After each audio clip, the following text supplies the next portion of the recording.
This is Let Your Voice Be Heard right here on WHCR 90.3 FM, the voice of Harlem.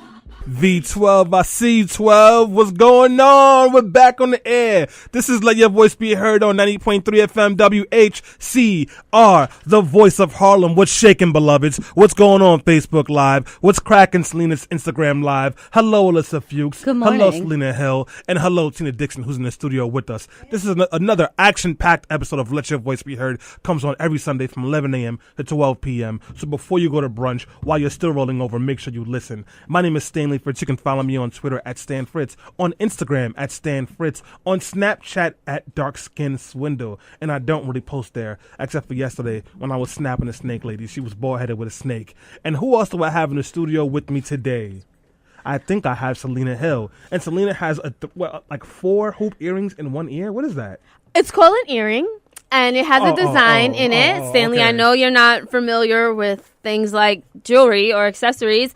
Good morning, guys, and welcome to Let Your Voice Be Heard. Of course, my name is Selena Hill, and this is Let Your Voice Be Heard, where we talk social issues, politics, pop culture, foreign policy, and we do that all from a diverse millennial perspective. Shout out to everyone who is watching us via Facebook Live, and Maybe a little technical difficulty there, but we will be able to fix that. Okay, or maybe not. Maybe just maybe it's just Selena. Maybe it's just me. And also shout out to everyone who is watching us on my Instagram account and soon to be our Let Your Voice Be Heard Instagram account, which is BeHeard_radio. So we're doing a little A/B testing. I wanted to see if you guys would actually like rock with us and like engage with us if we actually did something on Instagram Live. So thank you for that.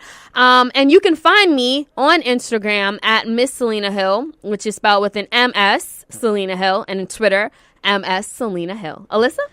Good morning. Too many things going on in studio It's a lot. today. It's a I lot. know, it is a lot. It is a lot. So, yeah, I apologize about the vertical video today. Unfortunately, could not get the video to go horizontal. I'm not sure why. Facebook is just messing with us today. Algorithms. But, that's all good. Anyways, so I'm Alyssa Fuchs. I'm your political and legal correspondent. You can find me on Facebook at facebook.com/Alyssa Fuchs. That's Alyssa with an ILYSSA.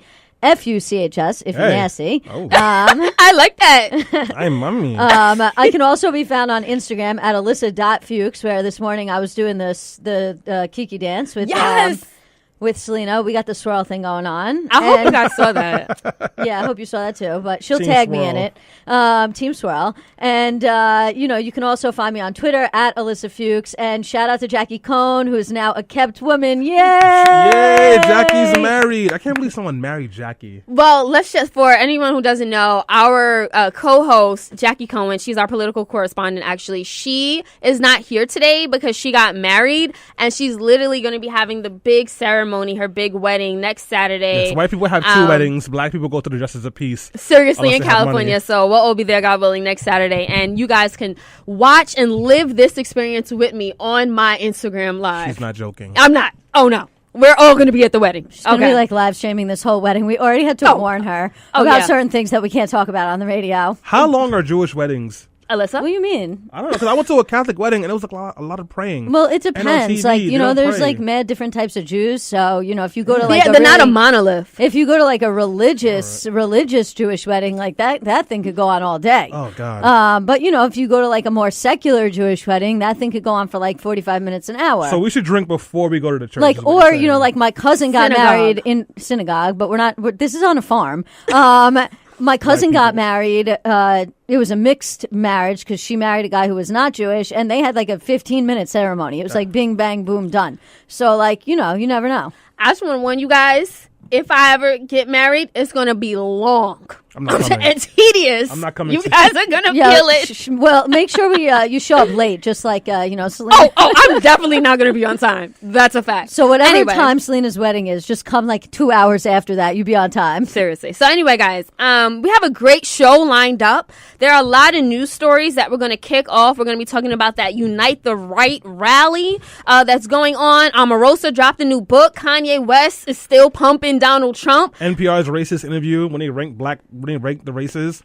And we're going to have a long-form discussion about that nail salon incident in Brooklyn. And we have a very special guest who's going to be calling in to talk about the racial tensions between the Asian and Black community. So we have a great show. Make sure you guys leave comments on Facebook Live. That's facebook.com/letyourvoicebeheard. We are live right there, and you can engage directly with us. You can also tweet us at BeHeard_radio.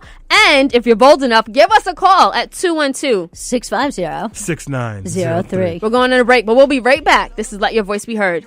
Good morning. We are back on Let Your Voice Be Heard on 90.3 FM WHCR, the voice of Harlem. I just want to say that Nicki Minaj's body shaming, having a small penis is not a bad thing. I also want to shout out Leash who's listening, Catherine Marrow who's always listening. We love you for that. Mikal Culbreth, I know I'm butchering your name. Feel free to curse me out later. Vicky Herrera who just jumped in. If you're on Facebook Live and you are watching, we appreciate you. This is going to be a great conversation, so make sure you give lots of comments. But who am I and why are we here? I'm Stanley Fritz. I'm the best. And I'm here with Selena Hill. And of course, Alyssa Fuchs. And this is Let Your Voice Be Heard on 90.3 FM WHCR, Stanley, the voice of Harlem. It's not the size of the boat. It's the motion of the ocean. Exactly. It's not the length of the game. It's how you pitch in the innings. Well, I just want to say this really quickly before we jump into the news stories. Mm-hmm. So, Nicki Minaj's Queen album dropped like Friday, and so far the singles that I've heard, Barbie Dreams, that new single with Foxy Brown, and then the single that didn't make the album with Nas, they are all bangers. Like, it's fire, guys. So like, shout out to Cardi B, because I'm still in Cardi season, but like I think you can like both of them. You can like both. You can like both. I like the Cardi album better than hers. The Nicki's. Yeah, there's a lot of skippable songs for me, but we can talk about that later because, guys, right now, at this moment, Gary, we will see you next week, by the way, Papa. So I want to kick it off. You guys, if you are listening to us and listening live, you know that today is Sunday and the Unite the Right rally is actually going on in just a few more hours. So basically, last year at this time, we had that infamous rally in Charlottesville where a protester literally lost her life. She was killed in Charlottesville while protesting against white nationalists. She was ran down and murdered. And now the white nationalists and these people on the right are in D.C. right now and protesting for, get this, the civil rights of white people. I just want to say her name. That's yes, Heather Heyer. Absolutely. Heather Heyer. Yes, say her name. Absolutely. So, I mean, guys, right now, you have white nationalists who are celebrating the anniversary of Charlottesville in D.C. Well, you know what's crazy? NFL players get in trouble for kneeling, to protest gun violence against black people, but they literally gave a whole permit to white people to go and march about white supremacy. Listen, there's only one way you solve the issue of white supremacy, and it's by destroying white supremacy. I know you guys are looking forward to me saying something violent, but I don't want to go to jail this week. No, I hear you. Look, they also were in a position, just from the legal perspective, right, that they basically... It's a hard line to draw, right? Because when it comes to free speech, you can't deny somebody a permit to march based on the content of their speech. That's just the law. Sure, there are exceptions to that, meaning if there was credible information that they were going to be inciting violence, and there could be an argument made for that, then you can deny a permit. And obviously, if there's safety concerns, then that can be reasons to deny a permit. But as much as we may find their speech deplorable, and I do, that doesn't on its own give the government a right to deny them the permit. And I've always said we should meet hate speech with our own speech. I am a lawyer, so I obviously will not advocate for violence. Look, other people can and have. But I've always said, like, if you find speech deplorable, you should meet it with your own speech and try and drown that speech out. And that's actually what is happening. We have a number of anti-white nationalist rallies going on in Washington, D.C., and reports are saying that there are going to be more people protesting the white nationalists in D.C. than there are actually going to be white supremacists, KKK members, etc. in this march. And to Stanley's point, you made a really good point about Donald Trump, because he's been tweeting about stopping black football players from peacefully protesting, yet and still just a few blocks down from the White House, you have KKK members who are marching and supporting and chanting his name. Like, really, Trump? Well, we all know Trump is a hypocrite, but you know who I did not expect to be a hypocrite, or what? I did not expect to be a hypocrite? NPR. they had on one of the original organizers for Unite the White or the Right, whatever you call it, protest last year. They had him on the show on Friday, a 5-minute interview in which they let him rank the races from smartest to dumbest. Spoiler alert, black people are the dumbest according to him. They let him talk about why there's racism against white people and let him get a whole bunch of other crazy hot takes off and did not stop him. And then when people criticize him for doing that, they were like, we have to know what we're facing.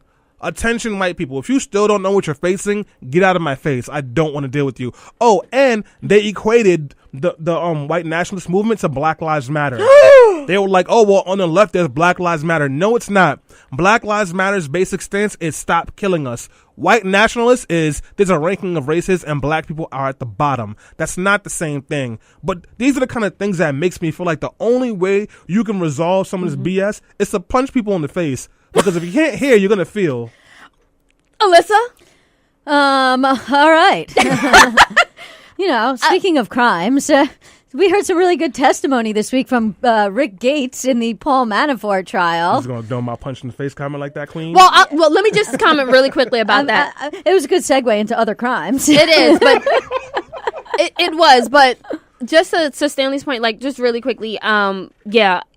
I'm a really big fan of NPR. I listen to NPR WNYC all the time. So, and I understand because sometimes journalists, we want to be so objective that you don't get when you're actually falling into like propaganda or like, something that's really, really hurtful and impactful to society. So I would have to listen to that segment myself to come to my own conclusion, Stanley. I'll say that. But based on what you're saying, it sounds extremely problematic. Yeah, no, I mean, I agree with that. I haven't heard the segment either, so I can't really speak on it directly. But like real quick, they could have easily said, hey, right. We were wrong. We shouldn't have done that. They defended it.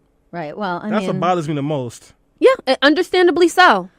Alyssa? Yeah. All right. Getting back to all these other crimes that are being committed. So Rick Gates got on the stand this week and testified in the Paul Manafort trial, and he told us about all these crimes. He was like, we did crimes all the times. We had a 7-year criminal conspiracy. We had secret overseas accounts. We stole a lot of money. We committed tax fraud and bank fraud and embezzled millions and millions of dollars. And basically like threw Manafort under the bus. You did not hear a lot about Donald Trump. This trial isn't necessarily about Donald Trump. This is a trial that stems from stuff that Robert Mueller figured out when he was investigating Donald Trump and obviously, was looking into Paul Manafort and Paul Manafort's finances. But the testimony that we heard this week is damning. And it seems like it's pretty bad for Paul Manafort, but everybody keeps saying that like he doesn't care because Donald Trump's going to pardon him anyway. So I don't know. What do you guys think? I don't know if the Mueller team is going to win this case. I've heard the judge has been giving them a very hard time, has not let them put out evidence, has been like saying, why are you talking about how much money Mueller is spending? You're making people hate rich people, and that's not good. It's been a really weird trial. And I'm of the belief now that it doesn't matter what happens. We can get a video of Donald Trump peeing on Ivanka Trump and like signing a contract to help steal the election, and he still won't get impeached and nothing will happen. Yeah, I kind of feel a little discouraged as well because, I mean, we've heard Donald Trump talk about assaulting women on tape. There's evidence that he was extremely racist, not just in language, but in practice, in a number of ways throughout his career and his lifetime. And it's like, hey, he's still president. And on top of that, his poll numbers from amongst his base are actually going up. A little bit. I mean, so it's like, I don't know. Not surprising at all. It's just not surprising. Like, and the thing is with Donald Trump, he continues to divide us as a country and it's working for him. That's exactly, he gives his base what they want to hear. One quick thing, I guess kind of breaking news. So Omarosa was on Meet the Press this morning. Yes.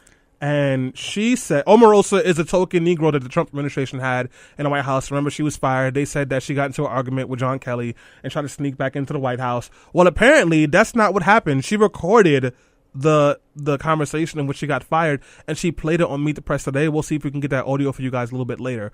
But what do you think about that? So did they just purposely smear her? I mean, I didn't hear that audio yet, but I will say this. Omarosa's book drops this Tuesday, and basically what she's saying is she heard Donald Trump use the N-word on The Apprentice. Well, which she had apparently denied previously, having heard this tape, and now has changed her story and said, actually, like, I did find out about it, and I did hear the tape. But my biggest thing is I'm curious about what else Omarosa writes about, not just writes about, but what other tape recordings does Omarosa have, although I don't know if tape recording is the right word anymore. I don't think we've used cassette tapes in like 15 years. But like still, it begs the question, if she has some recordings of him in the White House, how much other stuff does she have? Because I would love for some tape recordings to come out. But you know what? I'm kind of like, I want to hear it as well. But it kind of like, I'm kind of questioning her credibility at this point a little bit, because she was a Trump loyalist for so many years after The Apprentice. And then during the campaign, she frivolously defended him, saying he's not a racist and, you know, black people should support him.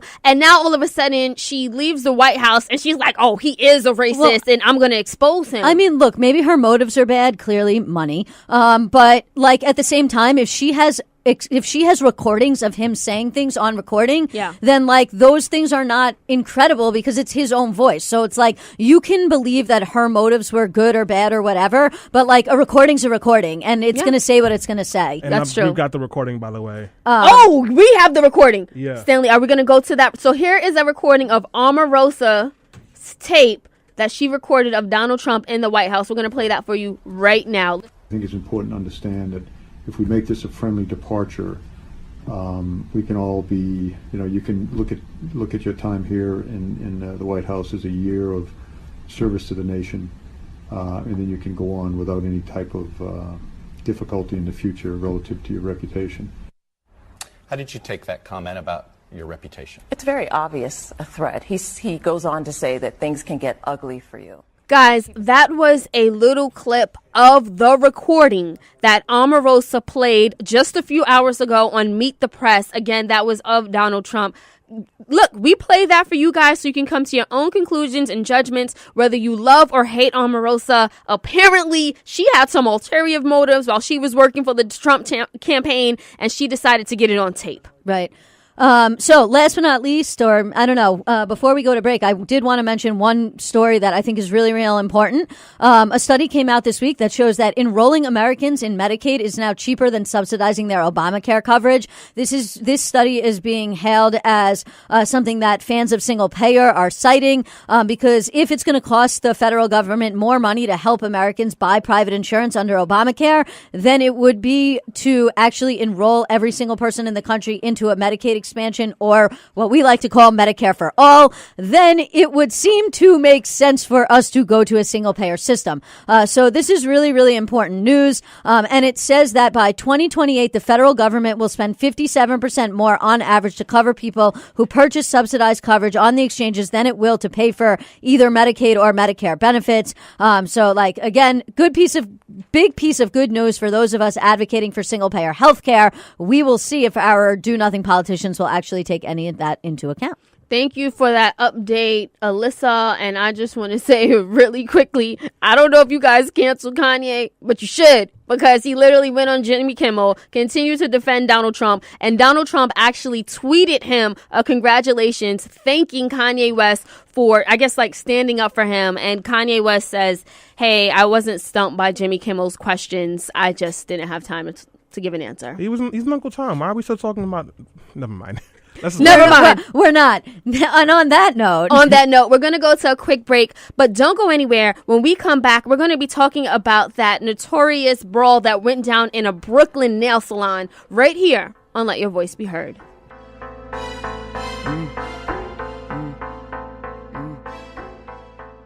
Hey. Joanna Tavares. Wow, I haven't talked to you in years. I hope you're doing well. Stanley, do you love me? Are you riding? No, I'm not, because I want to drink some Henny. Yo, why did I take a shot of Hennessy, first of all, at the bar yesterday? And then I had she Douce. bought you champagne, but you wanted Hennessy. Then I had Douce with pineapple. And I love Douce, but Douce with pineapple is not a good combination. Jay-Z, I know you're listening. Pay me. I drink Douce all the time. Can I get a bag, please? Dag.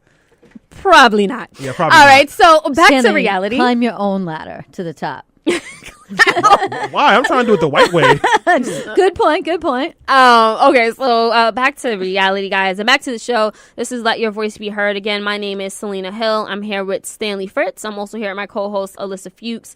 And I know you guys probably saw that viral video of a fight in a Brooklyn nail salon. It has sparked complete and utter outrage, not only in that Brooklyn community in East Flatbush, which is predominantly black, but across the nation. So this video showed several Asian nail workers physically attacking a black woman with bottles and broomsticks over an alleged eyebrow job gone wrong. So basically, this grandmother came in with her granddaughter and I believe her granddaughter's friend, and they wanted to get manicures and pedicures.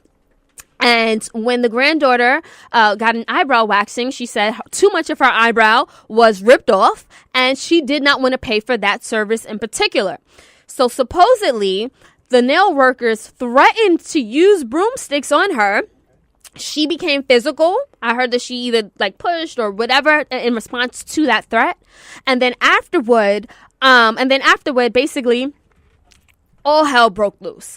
You see, they caught on video these Asian workers beating this woman literally out of the salon. I saw another Asian man holding a black woman, with her arms behind her back, and then the grandmother was intervening, I guess, to break up the violence. It was a complete melee. And it was horrible. It was violent. And basically, it begged the question of, was this racially motivated? I mean, I heard and seen a lot of people saying, you know what?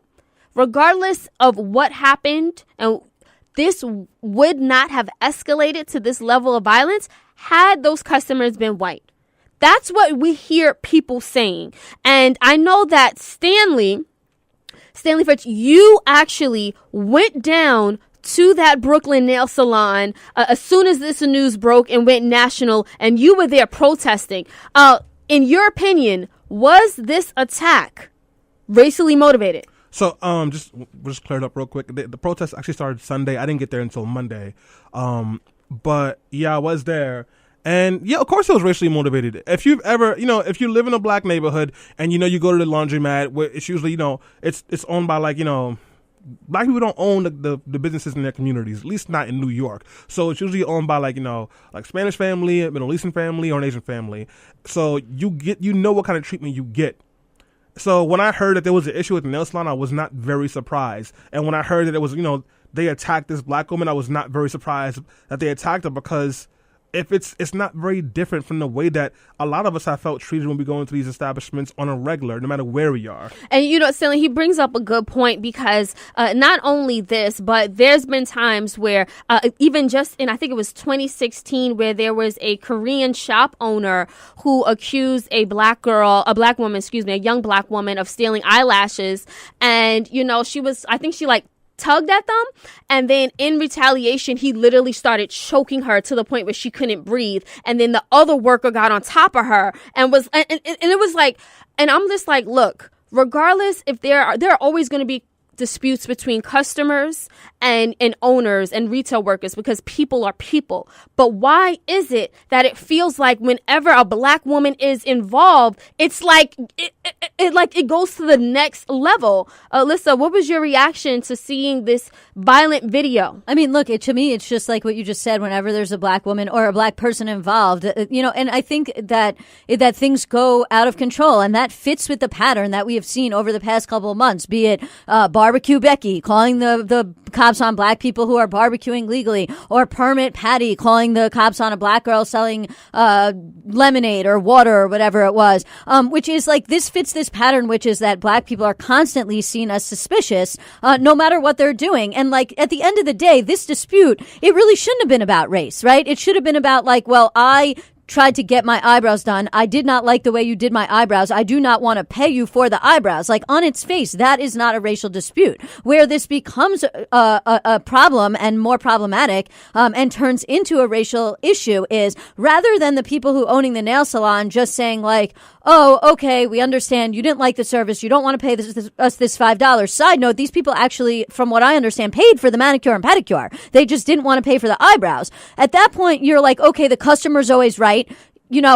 it's $5, we let them go. And that goes back to your initial comment. If it's a white woman or if it's a woman of another race, do these people who are running the nail salon, whether they're Asian or Hispanic or Middle Eastern or black or otherwise or whatever, have this kind of issue? And I think the answer to that question is no. And I think this, just like I said, loops full circle back to this idea that like black people are suspicious. They're trying to get something out of somebody. They're trying to one up it. They're trying to not to pay. Right. And that all comes from stereotypes, most of which are not true. And that's where really the impetus for this whole attack starts, because had these people just said, okay, they weren't happy with the service, customer's always right, let them leave, like I think they would have done for any person who was not black, that would have been the end of it. But instead it was like, oh, well, they're trying to get one up on us, so we better start a fight. And, you know, and I'll say this, I know we have a guest on the line. We're definitely going to introduce her and have her join the conversation. I'll say this, as a black woman, I get my nails done all the time, but never have I gotten my nails done by a salon that was black owned. So I'm always patronizing nail salons that are owned by someone of Asian descent. And yes, I have felt discriminated, but as a black woman, I used to go in a majority white area to an Asian owned salon, and I used to be the only black woman there, and I used to get the side eye. I used to hear the remarks, and they didn't even do my nails that well. And like literally, but because I was younger and I was so used to that type of treatment, I kept going. I kept patronizing them. Like, obviously, thank God it didn't escalate to any level of violence, but it took a long time for me to feel like I deserve better. And I feel like there's so many historical roots behind why black women are treated like this and mistreated. Not only that, but why we feel like we have to allow it. Stanley, before we get to the guest on the line. Just real quick, Bed of Nails, black-owned nail salon right here in Harlem, by the way. Just want to shout that out. But then also, this whole situation is just frustrating to me because it's people of color fighting each other because of white people, because white people have created and sustained racism, and now we're hurting and attacking each other because those nail salon workers in most nail salons, they don't get paid very well. They are also people of color just like us. They are poor just like us. They're a group that is taken advantage of and disrespected by white supremacy just like us, but we're beefing with each other. And if you have any thoughts, questions, or concerns about this, please give us a call at 212-650-6903. Again, that's 212-650-6903. And black and Asian communities really should be working together and living with each other in solidarity because we have nothing to gain by fighting each other. Absolutely. And we'll put the phone number also on our Facebook Live in case you guys want to tune in. We'll leave that comment there. So in response to the violent brawl that happened, Grassroots Asians Rising, which is an alliance of base building organizations that organize working class, Pan-Asian, and Arab workers, tenants, and youth around issues of housing and worker justice, queer and trans justice, immigration, and police accountability, they released a statement. They released a statement condemning those Asian workers involved in the brawl. And in this station, they say that one of the reasons why there is so much tension between the black community and the Asian community is because, and I quote, profits are prioritized over the humanity and well-being of black communities. So they basically say that Asian workers are coming into these working class black neighborhoods. They're not forming relationships with the community, and instead they're all about making money. And they also list a number of other reasons why there is a growing tension between these communities, language barriers that happens to be one. But we have a representative on the line from Grassroots Asians Rising. Her name is Kathy Dang, and I wanted to let her explain for herself why it was so important for Grassroots Asians Rising to release this very important document and statement and what it is about. Kathy, welcome to the show. Hi, thanks for having me. Good morning. Good morning. Good morning. We really appreciate having you here, especially your the voice that you give and the perspective that you give. So just help us understand, what was your reaction as a member of Grassroots Asians Rising to this brawl, and why was it so important for you to release this statement? Sure. So our organizations are national, therefore from across the country. We're all local organizations, and a lot of us work and live alongside in Black communities, organize folks who work in Black communities. And the statement is the audience that we're trying to reach are Asian communities, people who organize or who are activists or who have relationships or parents or family members who live our own stores in low-income Black neighborhoods. And we also want to name particularly, it's not just Black neighborhoods, it's working-class low-income Black neighborhoods. And then we have to look at the class and the role of class in the situation too. And I'll elaborate more on that later. But when we're seeing this unfold, we recognize as GAR that it was not just about a nail salon, and we had to pull out and look at the larger systemic and structures in place, and how economic policies have driven a lot of the Asian immigrant families to open, and because they do have accumulate wealth and capital to be able to open up stores. So everything from laundromats to convenience stores to gas stations to donut shops, it's a wide range of different kinds of stores that Asian communities and family members open in these neighborhoods.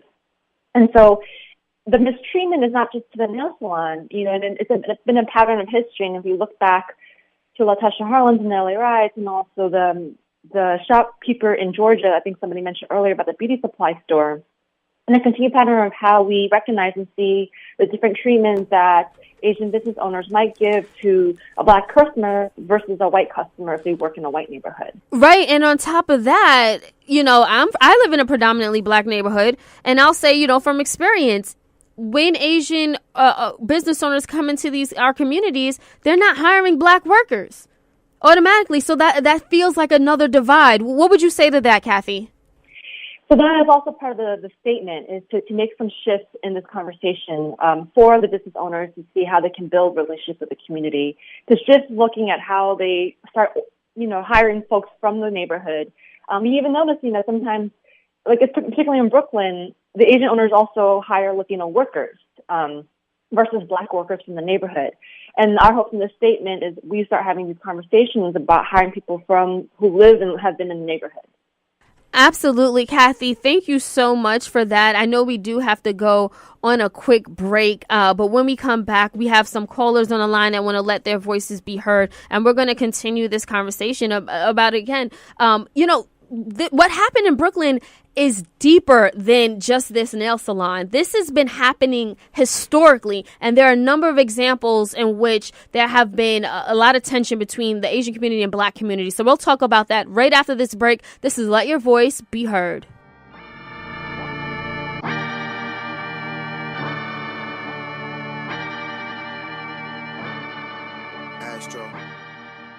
And we are back. This is Let Your Voice Be Heard, right here on WHCR 90.3 FM, the voice of Harlem. Of Harlem.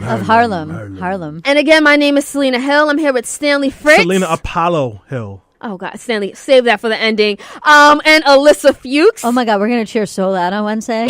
We're going to embarrass the hell out of you. I can't wait. Can't wait. And we actually have a very special guest on the line. We have Kathy Dang. She is a representative of Grassroots Asians Rising. We have her on the line because we're talking about that racial divide between the Black and Asian communities in light of what just happened in Brooklyn. And I know we have a number of callers on the line. We're going to get to you as well. I'm going to throw it to Alyssa because I know we're getting comments on Facebook as well. Yeah, so, Vicky says that we can thank Trump for some of this. And I think in some ways she's right, because I think that racial tensions have risen in the age of, or the era of Trump. But at the same time, historically speaking, there has been a lot of tensions between the Black and Asian communities. And, I was reading a really interesting article this week about the 1992 LA riots and about how a lot of the businesses and communities that were destroyed during the riots were Asian communities, and in particular, part of the Korean community. And because of that, a lot of Koreans, at least in LA and sometimes in other places,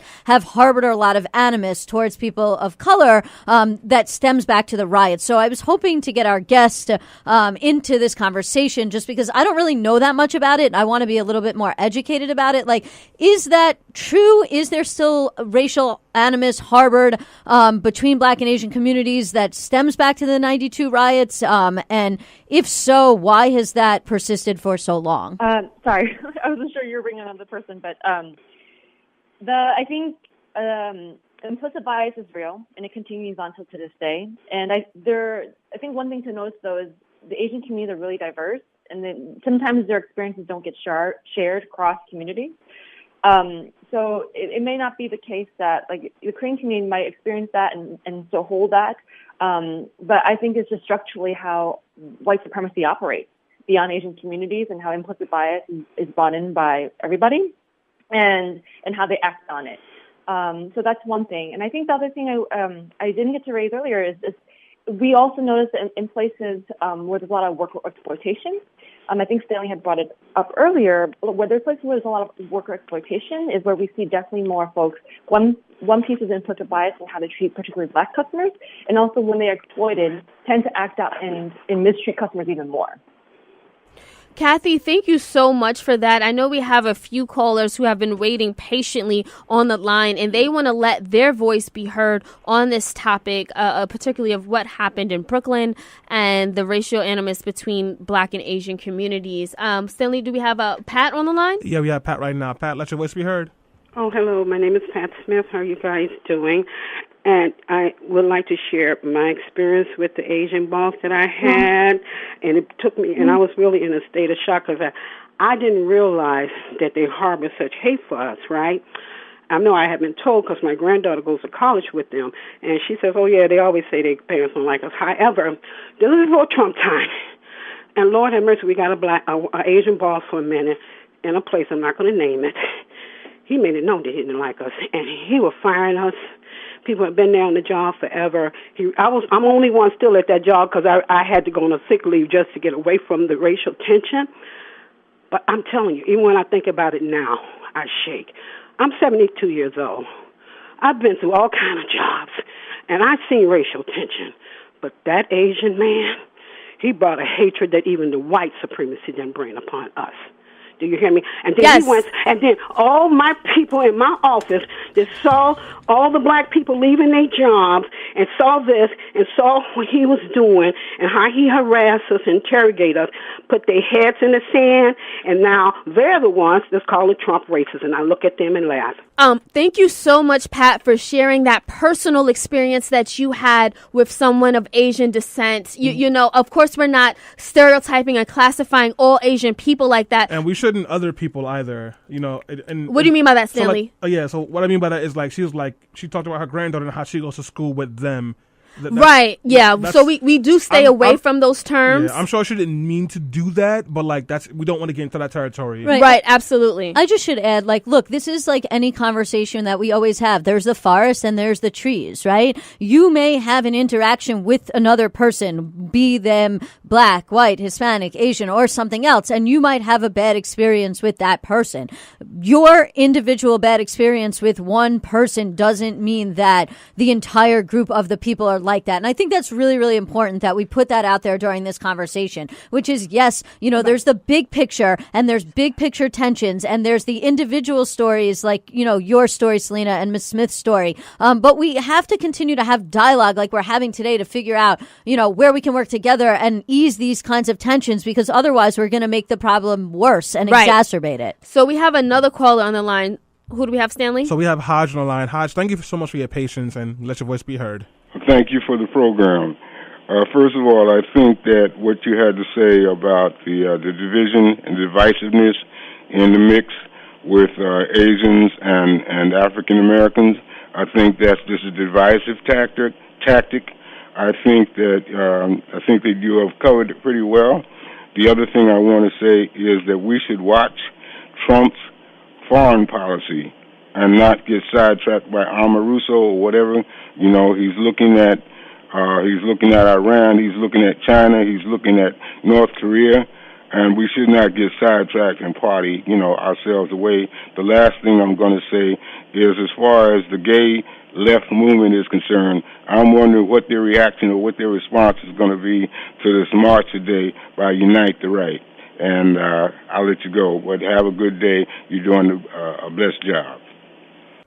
Thank you so much for that. We appreciate that. And you know what? he brought up a really good point, because the fact of the matter is these divisive tactics which divide communities of color is strategic. And who's perpetrating it? White supremacists, white nationalists. Because, I mean, we've all heard it, divide and conquer. And that's exactly what they're doing. And if we're fighting so much against each other, we're not paying attention to the larger issues. Because guess what? The same white nationalists that are trying to block refugees and people seeking asylum from coming and crossing into this country, they're the same people who are all for this Muslim ban. They're the same people who are racist and anti-black. They're the same people who are not trying to give people of Hispanic descent the decency to come into this country. So look, we can't let it divide us. Right. No, absolutely not. I mean, and if you look at, you just pointed out some of these issues, and our guest pointed this out too, which is like an issue that affects Black and Asian communities equally is the fight for like a $15 minimum wage or a living wage. The fight for a union, the fight for workers to be able to organize, the fight for quality education, the fight to not be gunned down by the police. These are issues that affect minority communities, and they may affect some minority communities more than other. But at the end of the day, when we come to these economic issues like jobs, like the minimum wage, like unions, our guest pointed out a lot of these workers, these Asian workers in these nail salons are exploited the same way that Black women are exploited in the workforce. And so that's like goes back to the point that our guest was just making. By constantly focusing on the division between these two groups and how we don't get along, we are ceding territory to Trump to give tax cuts to rich people and, destroy our planet, when in fact we need to be working together to work on the issues that matter to all of us. Just two quick things. I feel like sometimes people have this idea about the quote unquote Asian diaspora of like it being the model minority, not realizing how big that group is, one, and like how diverse and different it is. And that's why you have like a lot of tension. But then two, while I was at that protest on Monday, I heard something that made me very upset, where people were saying, "Where's ICE?" They were calling for ICE. Let me tell you something about that neighborhood, East Flatbush, which is like a neighborhood that I have a lot of experience in because I grew up in East New York and hung out there a lot. I had family over there. And then I worked for a city council member who represented that district. It's nothing but West Indian Caribbean people. Most of them do not have their status.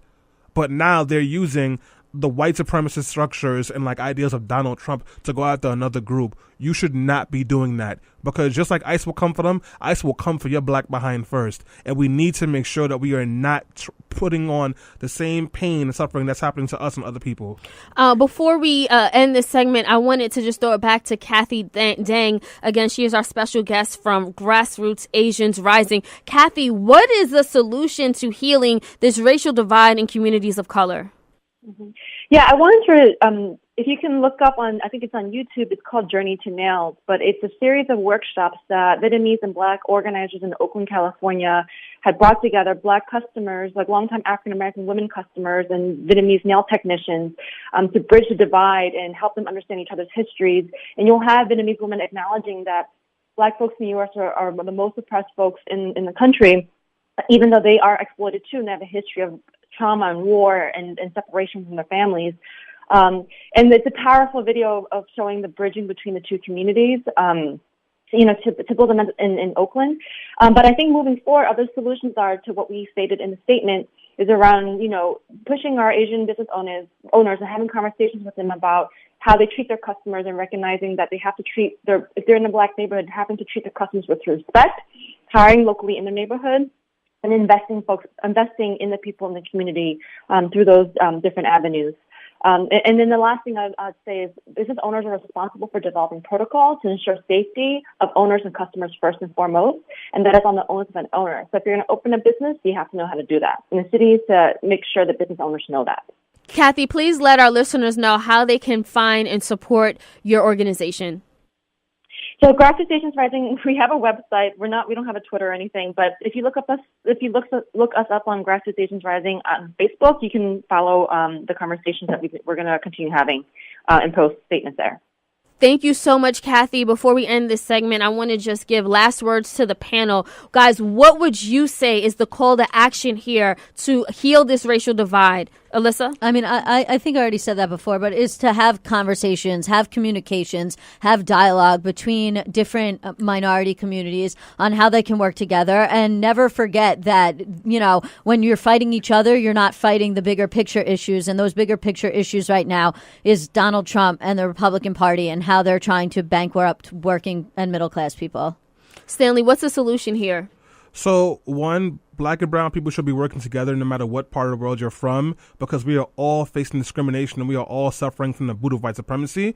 But until we can take care of that, Bed of Nails is in Harlem. It's black owned. There's a bunch of black owned nail salons and hair salons all over the city. You do not have to patron places that do not treat you like you are a respectable human being, let alone a customer. So don't.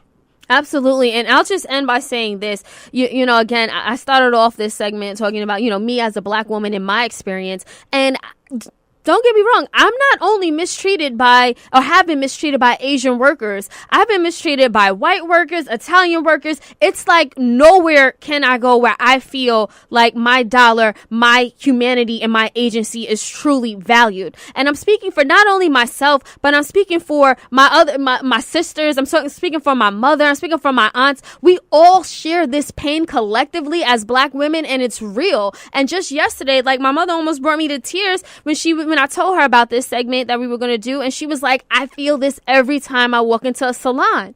And I told her, I said, Mom, you know, we can't start targeting one community over another. And I understand why and how that could happen, but we don't want to do that. What we need to do is, number one, like Stanley said, do not support the businesses that don't support you and don't treat you as a human being, number one.